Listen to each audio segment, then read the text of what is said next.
A lot has led up to this moment. A lot of hard work, a lot of planning, a lot of effort. And I'm excited because this is the moment where I get to have you guys just in the stillness of this time. And this is a sweet time because every time I pray for you guys and every time I think about you guys, from the moment we've had that last conversation, this one phrase kept on coming to my mind as I was thinking about you guys, and it was this: how much more will your Father in heaven give good gifts to those who ask? The passage that I'm going to be speaking out of is Matthew chapter 7, verse 7. You don't have to turn to it, but it says this: ask and it will be given to you, seek and you'll find, knock and the door will be opened to you.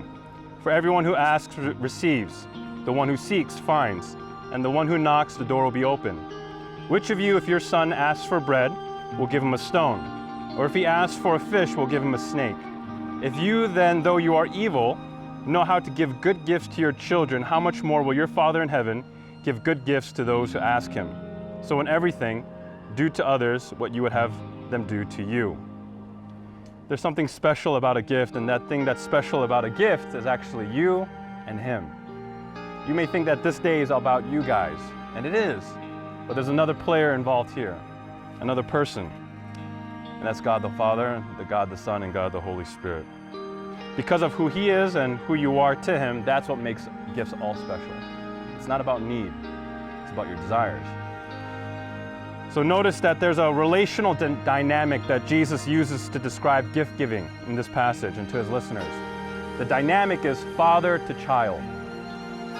You're asking and you're receiving is not an issue of need, it's an issue of desire. It's an issue of your wants. And so what does a good father do? A good father doesn't care just for your needs, but he wants to give you what you want. They matter to him, and because they matter to you guys. You see, God does not just stop at the enough. Jesus here portrays a father who goes beyond the enough, but is going to take you to the more. How much more will your Father in heaven give good gifts to those who ask? So Jiung and Megan, in the last part here, it says, so in everything, do to others what you would have them do to you. Treat one another in that same spirit. After this moment, this is an exciting and beautiful moment. But after this, you guys are going to be bombarded with needs. Not just in the moment, but throughout a lifetime. Whether it's with children, whether it's with family, you're going to be bombarded with needs. But with each other, Jesus, he gives us the dynamic about how we are to interact with one another, how we are to actually treat each other. And it's not about just meeting each other's needs, but it's about going to the more. You see, enough is never enough. Jesus understood that. So what did he do? He met it, and he went more. He went beyond the enough. And that's how Jesus teaches us to treat one another in that same spirit, moving from the enough to the more. It's not about just meeting each other's needs, but each other's desires. And now, with the Father in heaven, he wants your desires, he wants your wants, and he wants you.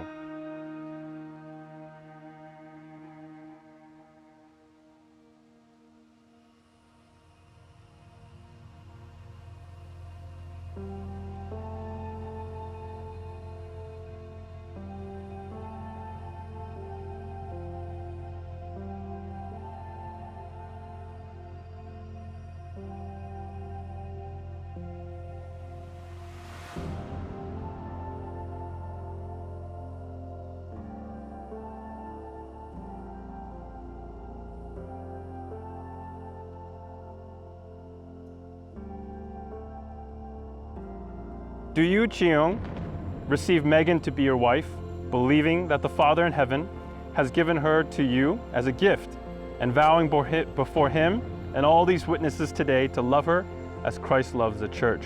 Will you cherish her, protect her, and delight in her? And will you devote yourself to her and his kingdom as long as you both shall live? I do.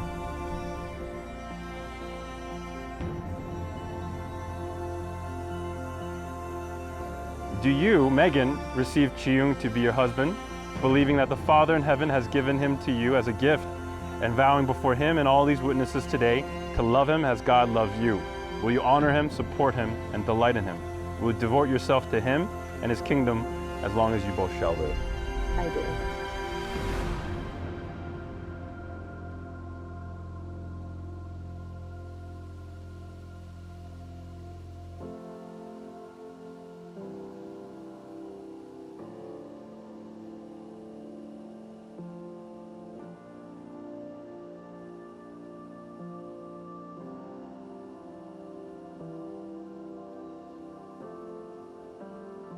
By the authority granted to me as a servant of the living God, it is with great joy that I now pronounce you husband and wife.